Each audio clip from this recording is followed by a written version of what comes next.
Pelo sinal da Santa Cruz, livrai-nos Deus, nosso Senhor, dos nossos inimigos. Em nome do Pai, do Filho e do Espírito Santo. Amém. Meu Senhor e meu Deus, creio firmemente que estás aqui, que me vês, que me ouves. Adoro-te com profunda reverência. Peço-te perdão dos meus pecados e graça para fazer com fruto esse tempo de oração.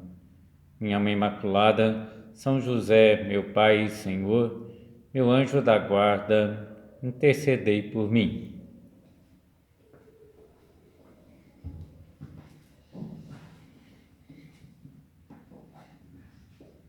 Dando continuidade ao nosso recolhimento sobre a Eucaristia, já consideramos a Eucaristia como centro e raiz da vida espiritual. Já dizíamos que é centro porque a Santíssima Trindade toda se doa em cada missa, se renova o mistério pascal, onde nossa vida é santificada, é oferecida a Deus por Cristo, que oferece o seu sacrifício e o sacrifício da Igreja. Vimos também que a Eucaristia é remédio dos nossos vícios, dos nossos defeitos, dos nossos pecados, e também um programa de vida para a nossa vida espiritual. Depois vimos que a Eucaristia é raiz, pois nos sustenta, nos alimenta. Nos alimentamos tanto da mesa da palavra, como da mesa eucarística, em que recebemos Jesus. Jesus, palavra de Deus, e Jesus presente na hóstia consagrada como alimento da nossa vida espiritual. Também, de certa forma, nos alimentamos da presença de Deus nos nossos sacrários. Agora vamos complementar esses aspectos ou dimensões da Eucaristia, considerando a Eucaristia e a vida eterna. Penso que vale a pena recordar um texto da Constituição Sacrosanctum Concilium do Concílio Vaticano II, que resume todas as dimensões da Sagrada Eucaristia. O nosso Salvador instituiu na última ceia, na noite em que foi entregue, o sacrifício eucarístico do seu corpo e do seu sangue para perpetuar, no decorrer dos séculos, até ele voltar, o sacrifício da cruz, confiando à Igreja, sua esposa amada, o memorial da sua morte e ressurreição, sacramento de piedade, sinal de unidade, falamos dessa unidade com Deus, vínculo da caridade, nos alimentamos do amor de Deus para transmitir esse amor aos outros, banquete pascal em que se recebe Cristo e a alma se enche de graça e nos é concedido o penhor da glória futura. Então, faltou-nos, portanto, falar do aspecto chamado escatológico da Eucaristia, resumido nesse texto do Concílio Vaticano II, com a seguinte expressão: penhor da glória futura. Meditaremos, portanto, na Eucaristia sob o aspecto da ressurreição e da vida eterna. A Eucaristia é anúncio definitivo da vinda de Cristo glorioso. A Eucaristia já é na terra uma antecipação do céu. São José Maria, a esse respeito, afirma: para o cristão que se conforta com o maná definitivo da Eucaristia, a felicidade eterna começa já agora. É a boa nova, porque de alguma maneira e de um modo indescritível nos antecipa a eternidade. Então, na Eucaristia, há uma expressão latina para dizer que está inútil, de modo iniciado, a realização do plano salvador de Deus, com Cristo ressuscitado, que nós temos Cristo ressuscitado na Sagrada Eucaristia, está presente, de certa forma, a nova criação, os novos céus e a nova terra, a nova humanidade, que se dará no fim dos tempos. Mas já temos Cristo ressuscitado, que é o Senhor desse novo céu, dessa nova terra, presente na Eucaristia. É prenda ou garantia da vida eterna para quem a recebe. São José Maria também dizia no livro É Cristo que Passa: Jesus na Eucaristia é penhor firme da sua presença em nossas almas. Nós recebemos Cristo e temos Ele na nossa alma, nos alimentamos, nossa alma se alimenta de Cristo. Do seu poder que sustenta o mundo, das suas promessas de salvação, que ajudarão a família humana a habitar perpetuamente na casa do céu, quando chegar o fim dos tempos, em torno de Deus Pai, de Deus Filho e Deus Espírito Santo. É a forma de nós nos alimentarmos e de levarmos tudo o que fazemos ao céu, de dar valor eterno aos nossos afazeres diários, como veremos mais adiante. Veremos também que a Eucaristia é vínculo de união com todos os santos no céu e com os demais homens na terra, com os demais cristãos presentes nesse mundo. E que nós participamos de uma liturgia celeste, é o banquete do Cordeiro anunciado no livro do Apocalipse. Então vamos agora aprofundar em cada uma dessas considerações. A Eucaristia, ao conter o Verbo encarnado, contém Cristo que foi crucificado e que ressuscitou, e agora está à direita do Pai glorioso. E na Eucaristia nós temos Cristo glorioso.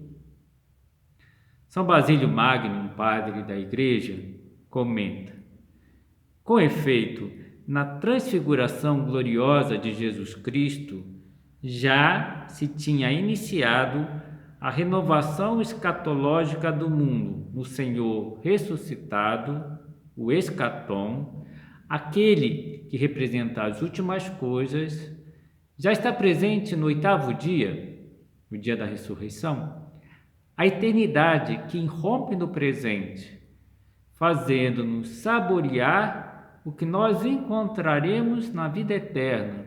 Então, na Eucaristia, na comunhão, nós já saboreamos o que nós teremos na vida eterna de uma maneira plena, que é a comunhão com a Santíssima Trindade. Nesse sentido, podemos dizer que cada celebração eucarística é uma Páscoa, passagem da Igreja e da criação para uma nova ordem em direção ao seu fim definitivo, novos céus e nova terra com Cristo ressuscitado. São José Maria também nos diz: em cada Eucaristia, Jesus, com gesto de sacerdote eterno, atrai a si todas as coisas para colocá-las com o sopro do Espírito Santo na presença de Deus Pai. Quando falamos que a Eucaristia era centro, nós já dizíamos que todas as obras realizadas com a graça de Deus, querendo agradar a Deus, são elevadas ao céu, são atraídas e na Eucaristia nós entregamos, colocamos essas obras feitas por amor na eternidade. São José Maria também dizia: na Eucaristia está contido todo o tesouro espiritual da Igreja, isto é, o próprio Cristo, a nossa Páscoa, o pão vivo que dá vida aos homens. Cristo se encontra vivo e glorioso como está no céu. E vejam, podemos pensar que na missa há uma doação de Cristo ao Pai, do seu sacrifício redentor, em que o Pai entrega ao Filho a vida eterna, o ressuscita.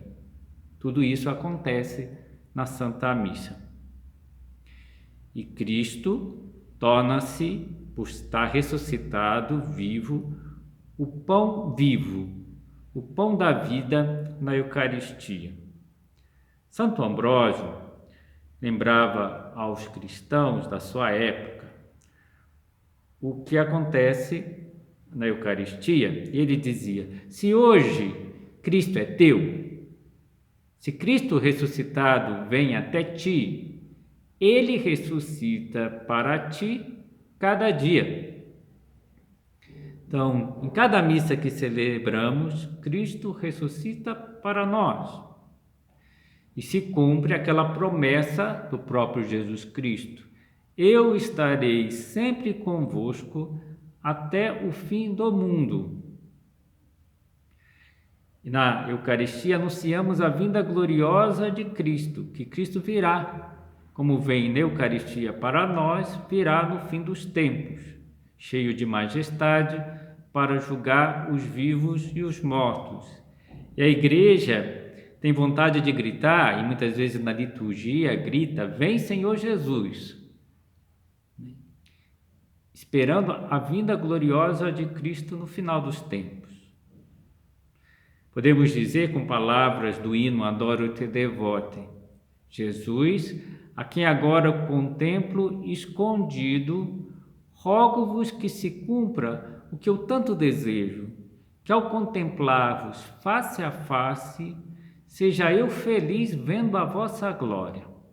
Então, com a Eucaristia, nós antecipamos o céu. O céu se abre para nós na celebração da missa. E onde se encontra Cristo ressuscitado, onde se encontra Deus, encontra-se o céu. O céu, de certa forma, é Deus, é a Santíssima Trindade. E encontramos não só Deus, mas todos os anjos e todos os santos participando da Sagrada Eucaristia. E isso é recordado nas orações eucarísticas latinas. Se lembra com veneração Maria, sempre Virgem, São José, seu esposo, os anjos, os santos apóstolos, os gloriosos mártires e todos os santos. Trata-se de um aspecto da Eucaristia que merece ser assinalado. Celebramos o sacrifício do Cordeiro, em que todos os anjos e santos juntos dizem: Santo, Santo, Santo. É o Senhor Deus do universo. E também diz: a salvação pertence ao nosso Deus, que está sentado no trono, e ao Cordeiro. São João Paulo II, na encíclica Ecclesia de Eucaristia, fala que a Eucaristia é um verdadeiro pedaço de céu que se abre sobre a terra. Está participando da Santa Missa Nossa Senhora, São José, os anjos, os santos. Toda a igreja está presente, a igreja é triunfante também. A missa é a nossa porta de acesso ao céu, ao sagrado, ao divino. São José Maria dizia: a ação mais sagrada e transcendente que os homens, por graça de Deus, podemos realizar nessa vida é comungar o corpo e o sangue de Cristo, que vem a ser, em certo sentido, como desligar-nos das nossas ataduras de tempo e ataduras da terra, para estar com Deus no céu, onde o próprio Cristo enxugará as nossas lágrimas, as lágrimas dos nossos olhos, e onde não haverá mais morte, nem pranto, nem gritos de fadiga, porque o mundo velho já terá terminado. De certa maneira, nós já saboreamos o céu ao comungarmos, ao participarmos da liturgia da Eucaristia. Além disso, já falamos, agora vamos tentar aprofundar um pouco mais. A Eucaristia é prenda da vida eterna. Ela não só antecipa o céu, mas nos enche de esperança de que um dia nós estaremos com Deus no céu. Porque nós confiamos na promessa de Cristo. Em verdade vos digo, Não foi Moisés que vos deu o pão do céu, mas é meu Pai quem vos dá o verdadeiro pão do céu. Pois o pão de Deus é aquele que desce do céu e dá a vida ao mundo. Disseram-lhe então: Senhor, dá-nos sempre deste pão. Respondeu-lhe Jesus: Eu sou o pão da vida. Eu sou o pão vivo que desceu do céu. Se alguém comer deste pão, viverá eternamente. E o pão que eu hei de dar é minha carne para a vida do mundo. Quem realmente come a minha carne e bebe o meu sangue tem a vida eterna, e eu hei de ressuscitá-lo no último dia, porque minha carne é verdadeira comida e meu sangue verdadeira bebida. Quem realmente come a minha carne e bebe o meu sangue permanece em mim e eu nele. Assim como o Pai me enviou, vive e eu vivo pelo Pai, também quem de verdade me come viverá por mim, viverá a vida eterna. E essa é uma fonte de grande esperança na nossa vida. Nós podemos dizer: eu tenho muita esperança de ir para o céu porque eu comungo. E Jesus disse que quem come a sua carne e bebe o seu sangue terá a vida eterna. Na Eucaristia também temos Cristo que intercede por nós.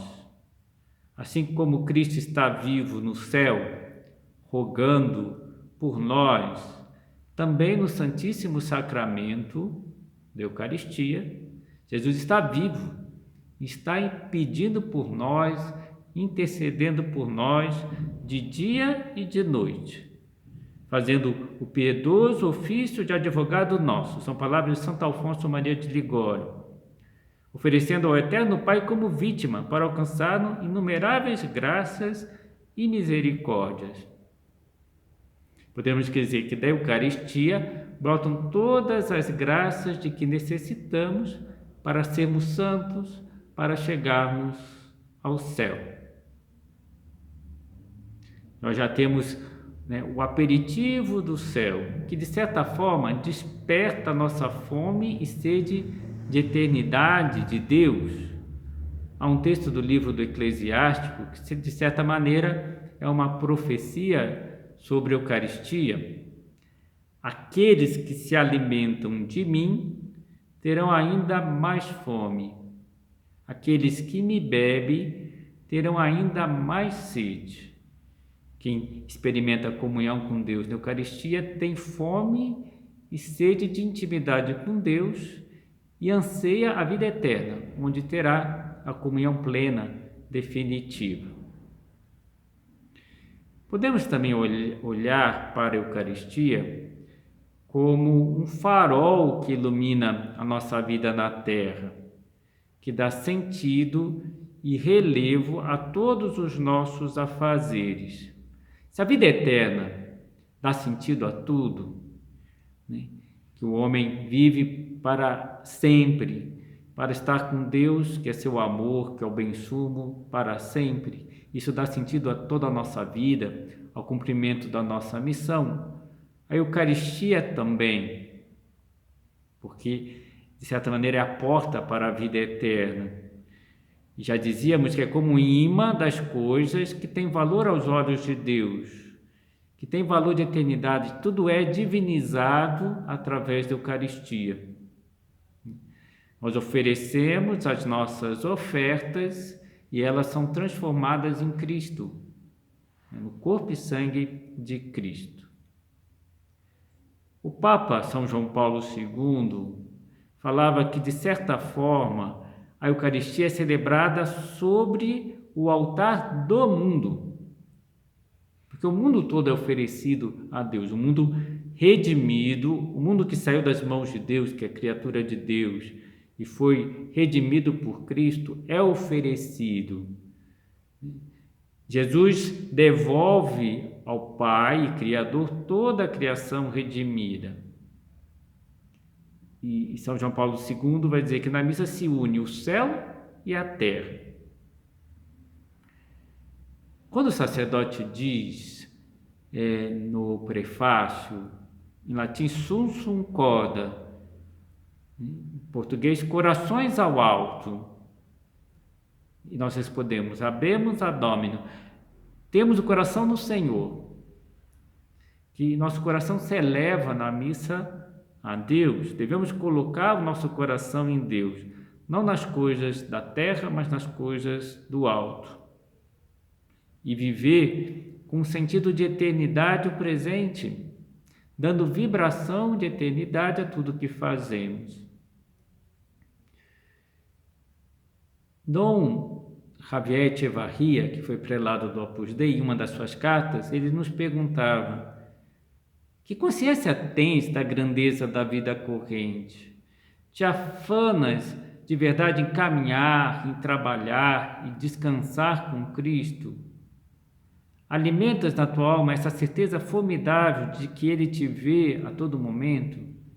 No fundo, de que tudo pode ser divinizado, tudo pode ganhar valor de eternidade? São José Maria via a Eucaristia como caminho direto para a contemplação. São palavras suas. Muito unidos a Jesus na Eucaristia, conseguiremos uma contínua presença de Deus no meio das ocupações ordinárias próprias da situação de cada um nesse peregrinar terreno, buscando o Senhor em todo o tempo, em todas as coisas. Nós vamos transformando o nosso dia numa missa. Todas as obras dos homens se fazem como num altar, e cada um de vós, nessa união de almas contemplativas, que é o vosso dia, a vossa jornada, diz de algum modo a sua missa, que dura 24 horas, em espera da missa seguinte, que também vai durar outras 24 horas. Então, nós vamos oferecendo tudo o que nós fazemos, todo o nosso dia, e vamos colocando sobre o altar, e tudo isso vai ser santificado. E durante o dia nós já estamos, de certa maneira, confeccionando a nossa oferta, essa oferta que vai ser oferecida na missa. Depois devemos ter claro que todos os cristãos, pela comunhão dos santos, recebem a graça de cada missa, tanto se a missa é celebrada diante de milhares de pessoas, tanto quanto se um único assistente assiste à missa do padre, ou até mesmo se ele celebra sozinho. Toda a igreja se beneficia das graças alcançadas em cada missa, a renovação do sacrifício redentor de Cristo, da nova Páscoa, da nossa Páscoa. E São José Maria tinha muito claro isso, que toda a igreja está presente e se beneficia da Santa Missa. Ele dizia: eu aplaudo e louvo com os anjos. Isso não me é difícil, porque me vejo rodeado deles quando celebro a Santa Missa. Estão adorando a Santíssima Trindade. Depois, no cânon, ou na oração eucarística, pedimos pela igreja e por todos na igreja. E é verdade, na missa sempre pedimos pelo Papa, pelo Bispo, pela nossa família, que é a igreja, por todos os nossos amigos, vivos e defuntos. E temos a oração universal, que é a oração dos cristãos, que lemos na missa. Rogamos por toda a igreja, por todo o mundo. Nada fica excluído do zelo entusiasta do cristão por salvar todo o nosso mundo. E sempre lembramos e contamos com a intercessão de Nossa Senhora e dos santos para que a nossa oração também seja escutada. Gostaria de encerrar essa meditação falando da presença única de Nossa Senhora na Santa Missa. Certa vez estive com Dom Javier Echevarria, que na época era o prelado do Opus Dei. Era no mês de maio, início do mês de maio, mês dedicado a Maria. E o Dom Javier dizia: vamos cuidar da prática de piedade mais mariana que existe. Eu pensei que ele ia dizer o rosário. E ele disse, para minha surpresa, a Santa Missa. Ele considerava que a prática de piedade mais mariana não é o terço, é a missa. E por quê? A gente pode descobrir vários motivos. Primeiro, que o corpo e o sangue de Cristo oferecido na missa vem todo de Maria, já que Jesus foi concebido por obra do Espírito Santo. De certa maneira, o corpo de Cristo e o sangue de Cristo vem de Maria e é corpo e sangue de Maria também. Podemos também pensar que tudo o que é santificado é oferecido por Cristo na missa. Todas as orações, todo o trabalho, todos os sacrifícios, todas as boas ações que foram feitas na graça de Deus e por amor a Deus são oferecidas na missa. Mas a vida de Nossa Senhora, a plena de graça, cheia de graça, foi toda ela uma hóstia pura, santa, imaculada, como a vida de Cristo. Então, de certa maneira, toda a vida de Maria oferecida na missa. A nossa não, porque tem certas coisas que nós não santificamos. E muitas vezes, na vida, talvez, tenhamos perdido o estado de graça. Nossa Senhora sempre viveu na graça de Deus e todo o tempo, todo momento, toda a vida foi oferecida a Deus. Depois podemos pensar também que Maria entregou o seu filho. Ela estava junto de Cristo na cruz e a sua oferta foi o próprio filho, que para ela custou muito, mas ela entregou o seu filho e, de certa maneira, entregou o seu coração junto com Cristo, junto com o coração de Cristo, que se doava, se entregava. E Maria também, no momento da missa, foi um momento de doação. E por último, podemos pensar que o seu maior tesouro, que era a sua Mãe Santíssima, Jesus nos deu na Santa Missa, no Calvário, quando disse a João: eis aí a tua mãe, e disse a Maria: eis aí o teu filho. E a partir daquele momento, Maria nos tomou como filho e nós tomamos Maria como mãe. São João Paulo II chega a dizer que em cada missa nós recebemos Maria como mãe, porque renovamos essa entrega de Cristo também a nós, que foi realizada no Calvário. E a missa nada mais é do que a renovação incruenta do sacrifício do Calvário. E assim, nós terminamos esse recolhimento sobre a Eucaristia, em que meditamos que a Eucaristia é centro da vida do cristão, que é raiz da vida do cristão e que é também participação na vida eterna, prenda da vida eterna.